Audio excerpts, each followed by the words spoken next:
À l'ordre du jour de la session spéciale de l'Assemblée nationale ce jour, l'élection des présidents des commissions de cette institution. En tout, 32 candidats se sont présentés pour les 32 postes disponibles, rappelant que cette session prendra fin demain.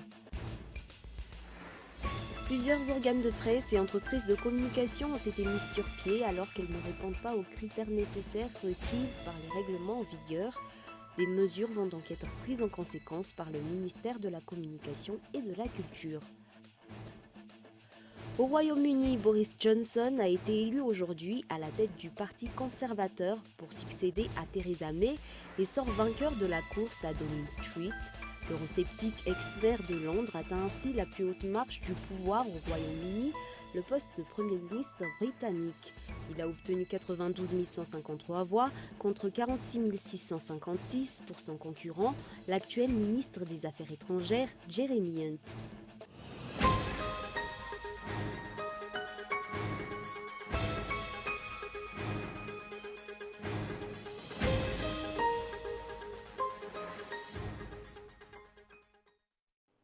Bonsoir à tous et merci d'être avec nous pour cette nouvelle édition du journal. Ce soir, nous ouvrirons cette édition avec l'actualité politique. À l'ordre du jour de la session spéciale de l'Assemblée nationale, l'élection des présidents des commissions de cette institution. En tout, 32 candidats se sont présentés pour les 32 postes disponibles et ont ainsi été élus par 131 membres de la Chambre basse à la tête de ces commissions. Rappelant que cette session sera clôturée demain. Sur un tout autre sujet, la publication de l'ordonnance sur le recouvrement des avoirs illicites permettra à l'État de saisir les biens obtenus de manière illégale. Cette loi va également permettre de renforcer la lutte contre la corruption à Madagascar, ainsi que permettre l'application du principe de l'état de droit. Cependant, selon les explications d'un juriste, cette loi ne bénéficie pas d'un effet rétroactif. Indra Arson. Pour renforcer la lutte contre la corruption et l'application du principe de l'état de droit à Madagascar, le chef d'État a promulgué l'ordonnance numéro 2019-015 portant sur le recouvrement des avoirs illicites, un texte validé par la Haute Cour constitutionnelle. Après la promulgation de ce texte, il sera possible à l'État de procéder à la saisie des biens obtenus de manière illicite. Cette loi servira également de support pour les actions du Bianco ou du Samifin. Voici quelques explications du juriste Erla Zimbik. Désormais, l'État, par le biais des tribunaux, pourra procéder à la saisie des biens qui ont été obtenus de manière illicite. Si le fait est prouvé, l'État pourra garder ces biens obtenus grâce à la corruption, au blanchiment de capitaux ou encore au terrorisme. Toutefois, ce juriste a déclaré que cette loi ne dispose pas d'un effet rétroactif. La Cour constitutionnelle, à travers la décision qu'elle a publiée, a validé la totalité de ce texte. Elle a toutefois précisé que ce texte ne devrait pas avoir d'effet rétroactif. Rappelant que le projet de loi sur le recouvrement illicite a été envoyé auprès des membres de l'Assemblée nationale depuis 2016, mais n'a pas été considéré comme une priorité par les anciens membres de la Chambre basse. Plusieurs organes de presse et entreprises de communication ont été mis sur pied alors qu'ils ne répondent pas aux critères nécessaires requis par les lois et règlements en vigueur. La plupart des illégalités relevées datent de ces 5 dernières années. Des mesures vont donc être prises en conséquence. Un reportage signé Ounna Sain et Anjna Tenain. Cela fait 23 jours que le délai accordé par le ministère de la Communication et de la Culture aux organes de presse et aux entreprises de communication partout à Madagascar pour remettre les documents prouvant leur légalité a pris fin. Après avoir étudié les documents qui ont été remis auprès de ce ministère, nombreux ne respectent pas les règles selon les propos tenus par le directeur général de la communication auprès du ministère de la Communication et de la Culture. Suite à la démarche déclarative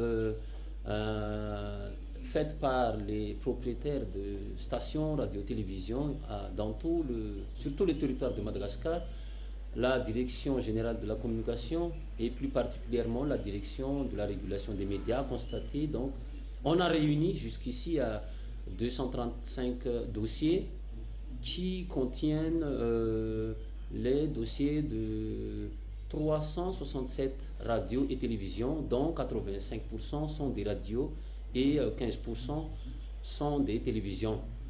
Il y avait beaucoup d'irrégularités concernant la création de stations radio et télévision à Madagascar, et que depuis 5 ans, seule l'ARTEC a délivré une autorisation et l'attribution de fréquences sont passées par le ministère en charge de la communication.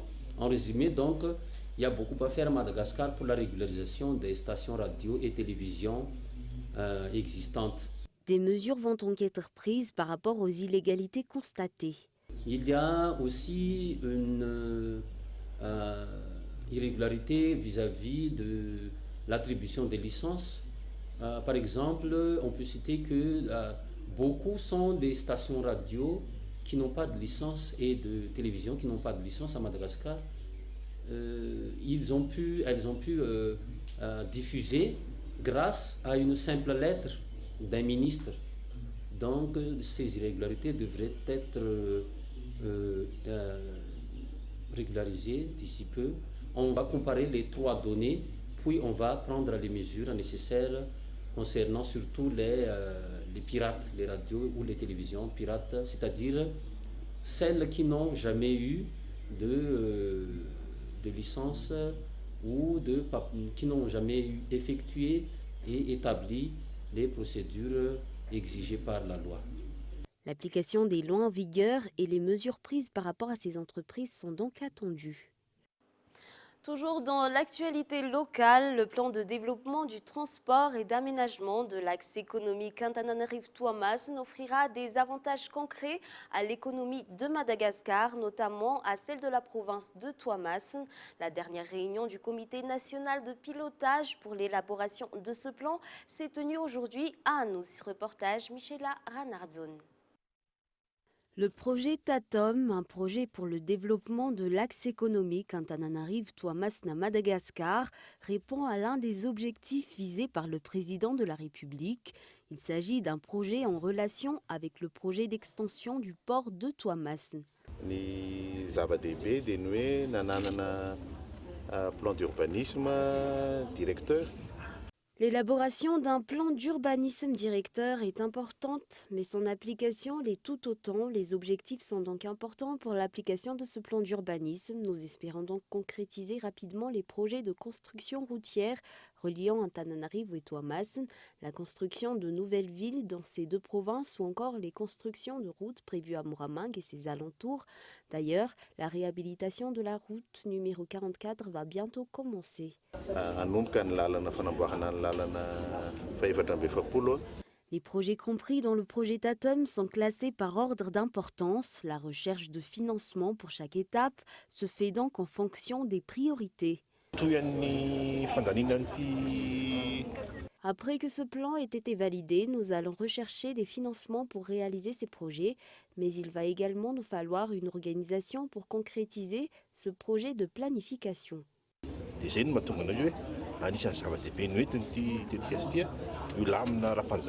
Tuamasin est vu comme étant le cœur de l'économie du pays. La mise en place d'un plan d'aménagement et d'un plan de développement pour Antananarivo et Tuamasin offrira de ce fait des résultats concrets sur le plan économique. La 4e et dernière réunion du comité national de pilotage pour le projet d'élaboration du schéma directeur pour le développement de l'axe économique Antananarivo-Tuamasin afin de présenter la teneur de l'avant-projet du rapport final a eu lieu aujourd'hui à Anous. Une réunion tenue par le ministère de l'Aménagement du Territoire, de l'Habitat et des Travaux Publics en collaboration avec la JICA ou Agence japonaise de coopération internationale. Dans l'actualité sportive pour les Jeux des îles de l'océan Indien, Madagascar remonte dans le classement. Selon les derniers résultats publiés, la Grande Île a battu le nombre de médailles remportées par la Réunion avec 26 médailles d'or contre 24 pour la seconde et se classe désormais à la 2e position. Maurice, quant à elle, maintient encore la 1re place avec 32 médailles d'or amassées. Passons maintenant aux actualités internationales. Au Royaume-Uni, Boris Johnson, le champion du Brexit, remporte la course pour devenir le nouveau Premier ministre britannique. Il vient d'être élu chef du Parti conservateur et donc Premier ministre britannique. Il prendra officiellement ses fonctions demain. France 24.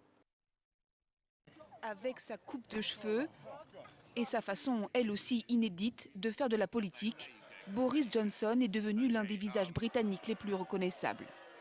Ancien diplômé du célèbre collège d'Eton et de l'université d'Oxford, il a débuté sa carrière en tant que journaliste. Il entre en politique au début des années 2000. Personnalité exubérante et controversée, en 2008, il est élu maire de Londres.